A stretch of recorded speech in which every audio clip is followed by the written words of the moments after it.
విజ్ఞప్తి చేస్తా ఉన్నా. మరి పరిస్థితులు ఇట్లా ఉంటే ఒకవైపు కేంద్ర బడ్జెట్లో రాష్ట్రానికి అన్యాయం జరిగితే కేంద్రం కనీసం ఎంగిలి మెతుకులు కూడా మనకు విధించకపోతే బాధ్యతలో ఉన్న మంత్రులు బాధ్యతలో ఉన్న ముఖ్యమంత్రి గారు ఎక్కడుండాలా, ఏం చేయాలి? ఈరోజు మంత్రులేమో కేసీఆర్ గారిని తిరుగుతా ఉన్నారు, ముఖ్యమంత్రి గారేమో గాలి తిరుగుడు తిరుగుతా ఉన్నాడు. విదేశాల్లో విహారయాత్రలు, ఆయన పర్వట్టు కోరికలన్నీ నెరవేర్చుకునే విధంగా కార్యక్రమాలు చేస్తా ఉన్నాడు. మున్సిపల్ ఎన్నికలు ఒకవైపు జరుగుతూ ఉన్నాయి. రేపు చివరి రోజు నామినేషన్ విడ్రాల్స్ కి ఇంకా ఇతరత్ర కార్యక్రమానికి బీఫామ్ ఇచ్చేదానికి రేపో ఎల్లుండో. అలాంటి ఈ పరిస్థితుల్లో మున్సిపల్ ఎన్నికల్లో ప్రధాన ప్రతిపక్షంగా మేము ఎక్కడికక్కడ పోరాటం చేస్తుంటే క్షేత్రస్థాయిలో మా ఏకాగ్రతను దెబ్బతీయడానికి, ప్రజల అటెన్షన్ డైవర్ట్ చేయడానికి మళ్ళీ ఈ కాక్ అండ్ బుల్ స్టోరీ ఒకటి తయారు చేసి ఏదో జరిగిపోయింది వాళ్ళ కేసీఆర్ గారిని ఏదో విచారిస్తున్నారు, గ్రిల్ చేస్తున్నారు అంటూ కథనాలు వడ్డించి వార్చిన మరి ఈ ప్రభుత్వ అధికారులు వారికి ఇవాళ ఇతోధికంగా ఆదేశాలు ఇస్తున్న కాంగ్రెస్ పార్టీ పెద్దలు చూస్తూ ఉంటే మాకు అర్థం కావట్లేదు. ఈ అసత్య కథనాలు, ఈ లీకులు, ఈ అబద్దాలు, ఈ అదిగో పులి అంటే ఇదిగో తోక అనే పనికిమాలిన వ్యవహారం అంతా చూస్తూ ఉంటే అసలు ఈ విచారణ ఎవరి ఆధీనంలో జరుగుతుందో మాకు అర్థం కావట్లేదు. ప్రదేశ్ కాంగ్రెస్ కమిటీ అధ్యక్షుడు మహేష్ గౌడ్ గారి నాయకత్వంలో సిట్ ఉందా, లేక అధికారుల ఆధీనంలో ఉందా మాకైతే అర్థం కావట్లేదు. విచారణ చేసేది సిట్టా, లేక పీసీసీయా, లేక బీజేపీనా, అది కూడా మాకు అర్థం కావట్లేదు. వాళ్ళ రాష్ట్రంలో ఎంత దయనీయమైన పరిస్థితులు ఉన్నాయంటే నిన్నటికి నిన్న హైదరాబాద్ నడిబొడ్డున కోటిలో సుల్తాన్ బజార్ పరిధిలో పొట్టున 8 గంటలకి తుపాకీతో కాల్పులు జరిపి లక్షల రూపాయలు దొంగలు ఎత్తుకొని పోయినా వారి గురించి పట్టించుకునే నాదుడు గాని, ఈ రాష్ట్రంలో ఇంత దిగజారిన శాంతి భద్రతల గురించి పర్యవేక్షించేవాడు గాని, సమీక్ష చేసేవాడు గాని ఈ రాష్ట్రంలో ఎవరు లేరు. చివరికి ఎంత దారుణం అంటే గంజాయి స్మగ్లర్లు ఈ రాష్ట్రంలో ఒక ఎక్సైజ్ కానిస్టేబుల్ ను బండి ఎక్కించి ఆ అమ్మాయిని చంపేస్తే కూడా ఈ రాష్ట్రంలో అడిగే నాతుడు లేడు, పట్టించుకునే వాడు లేడు. ప్రభుత్వం నుంచి స్పందన అనేది సున్నా. అంటే ఎంత దయనీయమైన పరిస్థితుల్లో ఈ రాష్ట్రంలో శాంతి భద్రతలు ఉన్నాయో దీన్ని బట్టే చెప్పొచ్చు. సమ్మక్క సారక్క జాతర, కోట్లాది మంది ప్రజలు గొప్ప జాతరగా తెలంగాణ కుంభమేళగా జరిగే అద్భుతమైన పండుగ, తెలంగాణ ప్రజలకు అత్యంత ప్రీతిపాత్రమైన పండుగ.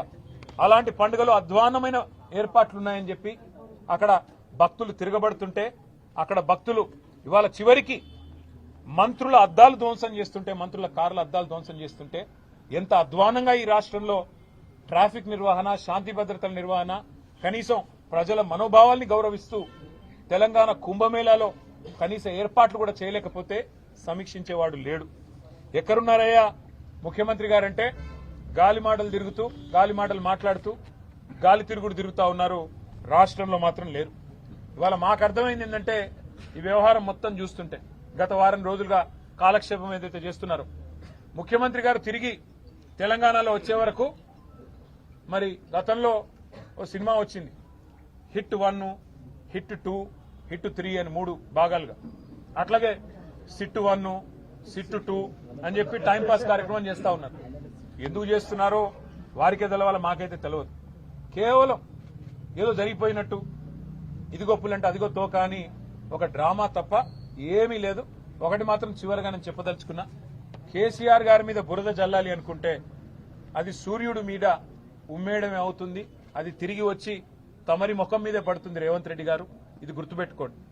చివరిగా మీ చెత్త రాజకీయం, ఈ లీకులు, పనికిమాలిన విచారణలు 2 ఏళ్లు కాలక్షేపం చేశారు. 50-60 ట్రిప్పులు కొట్టినట్టున్నారు ఢిల్లీకి. ప్రతి వారం ఢిల్లీకి పోవాలి, కాంగ్రెస్ కు మూటలు సమర్పించుకోవాలి. కాంగ్రెస్ కు మూటలు ఇవ్వకపోతే కాంగ్రెస్ పెద్దలకు మీ సీటు పోతుంది. అట్లాగే ఢిల్లీలో ఉండే బీజేపీ పెద్దలను అర్ధరాత్రి దొంగరాత్రి వెళ్లి కాలు పట్టుకోవాలి. నా కేసులు దయచేసి పెట్టకండి, దయచేసి నేను అవసరమైతే భవిష్యత్తులో మీతో కలిసి నడుస్తా అని కాళ్ళు పట్టుకోవాలి. ఇది ఒకటే మీకు తెలిసింది.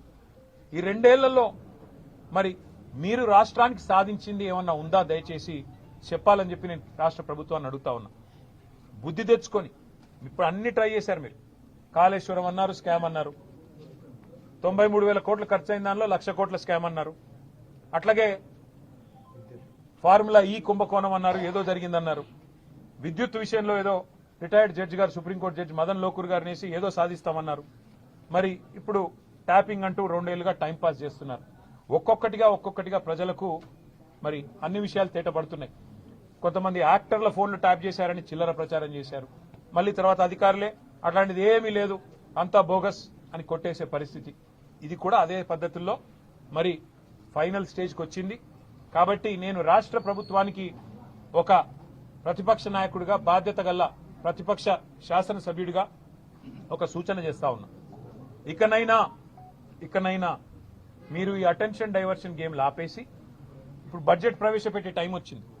ఇది మీకు 3వ బడ్జెట్. దీని తర్వాత మీకు మిగిలేది ఒకటే బడ్జెట్. ఆ తర్వాత లాస్ట్ ఇయర్ అయితే ఎట్లాగూ ఎలక్షన్ ఇయర్, మీరు పెట్టిన దానికి చిత్తు కాగితంతో గీకి పారేసుకున్న దానికి ఎంత విలువ ఉంటుందో లాస్ట్ ఇయర్ మీరు పెట్టే బడ్జెట్ కూడా అంతే విలువ ఉంటుంది. కాబట్టి ఈ 2 బడ్జెట్లు ఏవైతే మీ చేతుల్లో ఉన్నాయో అందులో ఇప్పుడు పెట్టబోయే బడ్జెట్ ఫిబ్రవరిలో పెడతారో, మార్చిలో పెడతారో రాష్ట్ర బడ్జెట్. ప్రజలు మీ వైపు చూస్తున్నారు. మీరిచ్చిన 420 హామీలు, బలహీన వర్గాలు మీ వైపు చూస్తున్నారు. 1,00,000 కోట్ల బడ్జెట్ అన్నారు, 2 బడ్జెట్లో మీరు 20,000 పెడతామన్నారు, ప్రతి బడ్జెట్లో పెట్టలేదు బీసీలకి. మరి ఈ బడ్జెట్లోనన్నా గత బడ్జెట్లు ఇది కలిపి ఒక 35,000 కోట్లు పెడతారా అని చెప్పి రాష్ట్రంలోని బీసీలందరూ చూస్తా ఉన్నారు. 42% వాటా ఇస్తాం ప్రభుత్వ కాంట్రాక్టులు అన్నారు. మరి పొంగులేటి శ్రీనివాసరెడ్డికి వస్తున్నాయి కాంట్రాక్టులు తప్ప ఈ రాష్ట్రంలో ఏ బలహీన వర్గ సోదరుడికి రావడం లేదు. అందుకే బీసీ కాంట్రాక్టర్లు మీ వైపు చూస్తున్నారు. దళిత బంధు 10 లక్షలు ఇస్తే మేము 12 లక్షలు ఇస్తామని జబ్బలు జరుచుకున్నారు. మల్లికార్జున్ ఖార్గే గారిని తీసుకొచ్చి చేవెళ్లలో ఎస్సీ ఎస్టీ డిక్లరేషన్ పేరిట అడావుడి చేశారు. మరి ఈ బడ్జెట్లోనన్నా అంబేద్కర్ అభయహస్తం పెట్టి రాష్ట్రంలోని దళిత గిరిజన బిడ్డలకి 12 లక్షలు ఇస్తామనేదైతే మాట చెప్పారా, ఆ మాట నిలబెట్టుకుంటారా లేదా అని చెప్పి రాష్ట్రంలోని దళిత గిరిజన సోదరులు మీ వైపు చూస్తున్నారు. మైనారిటీలోకి సబ్ ప్లాన్ అన్నారు. మరి మైనారిటీ సబ్ ప్లాన్ ఏమైనా పెడతారా? మరి మైనారిటీలకు కనీసం ఏదన్నా న్యాయం చేస్తారా? మైనారిటీ సోదరులు చూస్తా ఉన్నారు. అట్లాగే విద్యా భరోసా కార్డు అన్నారు 5 లక్షలు. మా విద్యార్థులు చూస్తా ఉన్నారు మీ వైపు.